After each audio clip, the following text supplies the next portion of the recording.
design we'll be working with in this video series was created by Betty Beisenthal specifically for students to learn how to theme. It's a fairly simple design with only 3 columns and an image up at the top. In this lesson, we're going to take a look at the features of the design, how the theme will be built out, and the things in Drupal that we need to create in order to work with our theme and our design. Are you ready? Let's get started. Throughout the series, you're going to learn how to build this design. It's fairly straightforward with 3 columns. The first for navigation, the second for a featured or decoration area, and the third for content, which on the home page is subdivided into 3 distinct areas, or perhaps 2 distinct areas, one of which has 2 pieces of content displaying in it. This theme is a rewrite of one that was originally created a couple of years ago. The original theme is available for download at drupal.org/project/domicile. When this theme was originally created, it was built using the 960 base theme. This base theme is a simple adaptation of the 960 grid framework. We'll be incorporating the grid framework directly into our theme using a plugin which generates a bunch of the SCSS files for us. The design, shown here, has also been adapted by a few others on the internet. The first for Kid Active, the second for Digitize the Dawn.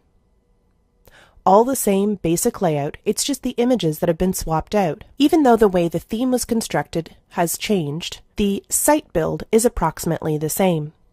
Let's take a look at the administrative area now. The customization that was done for our particular theme was to add some custom blocks,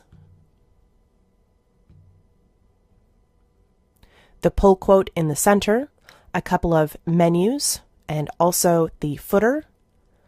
The content we had to make some decisions around in terms of how to split up those 2 areas on the bottom and also the big area on the top, and there's lots of different ways that you can approach that.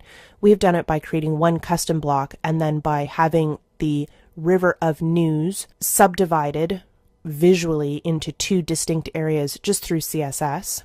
You will also do some customization of image styles, and that's done through configuration and then image styles.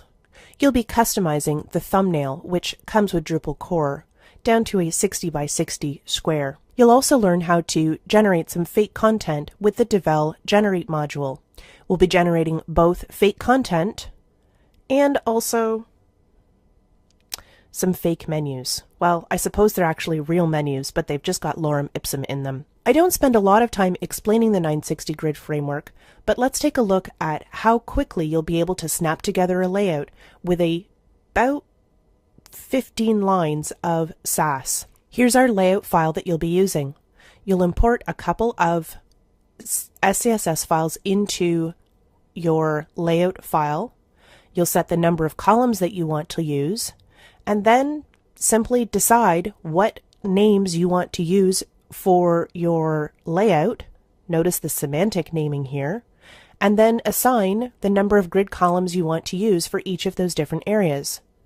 So long as these class and ID names are used correctly in your page.tpl.php file, the layout will just snap itself together. It's an absolute delight to work with and means that you are in far more control over the naming of your classes and layouts than you were in the previous version of this theme. If you'd like to compare what it used to look like and what it does look like now and the advantage that Sass gives you, I encourage you to download the original theme from drupal.org/project/domicile and take a peek at what the CSS looks like. It's still fairly short, maybe 150 lines of code, but it's a completely different approach as far as the naming goes. So that's a quick overview of what you'll be working on throughout this learning series. I hope you're excited to get started on going from design to theme.